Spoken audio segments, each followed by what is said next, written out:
The event will be their first joint appearance on the campaign trail since Harris replaced Biden at the top of the Democratic ticket. News Nation's Mills Hayes joins us live from Pittsburgh with more. Mills, we know how crucial Pennsylvania is. I see the event behind you, or actually where it's going to take place. What are you hearing on the ground? Hey, Hannah. Well, the people that we're speaking to are really eager to hear from Vice President Kamala Harris. Many of them have actually heard from President Biden before he came here to this local union hall back in 2015. And so they say they really resonate with Biden's message, and they are eager to hear from Harris herself. Harris has already given us an idea of what she may talk about tonight by what she said to people in Detroit earlier. She is really being very critical of former President Donald Trump, saying that he is anti-union, that he is someone who blocked overtime benefits and was not supportive of raising the minimum wage, or even also saying that he gave tax cuts to big businesses and billionaires. She says that it's Labor Day, and even if you aren't in a union, that you should be thanking union members because they are responsible for the 5-day work week, sick leave, paid family leave, and vacation time.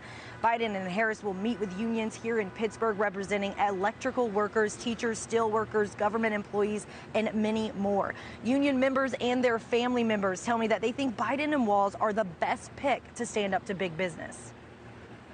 She's for the workers. She's got our backs. She supports, the infrastructure, and it's supported our family for how long you've been an iron worker? 35 years. 35 years. And we will stand with the candidate that supports that. And that's what Kamala Harris is about, is making sure that everybody has a chance, whether they want to go into a trade or whether they want to do higher education and go to college.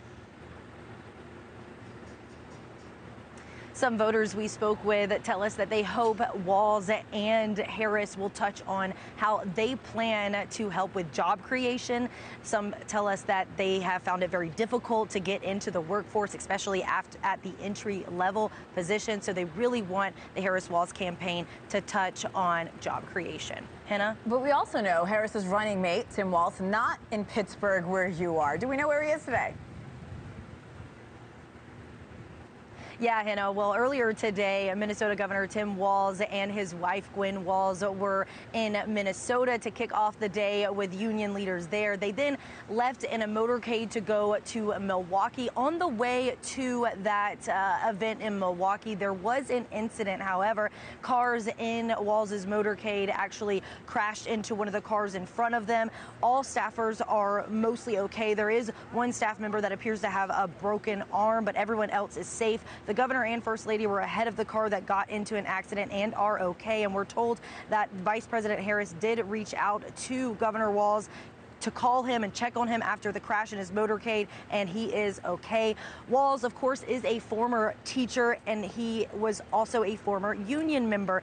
The campaign says that the Harris-Walz administration will work with Congress to pass the PRO Act. Now, that's a proposed law that would expand employees' rights to organize. It would weaken the right-to-work laws in states, and about 27 states have laws that incorporate that. And in those states, those right-to-work law states, they typically have a lower membership rate for people in unions. Hannah? Mills Hayes will be checking in with you throughout the show, live in Pittsburgh, Pennsylvania. Thank you. Thanks for watching. Go to joinnn.com to find News Nation on your screen. And don't forget to click the red subscribe button below to get more of News Nation's fact-driven, unbiased coverage.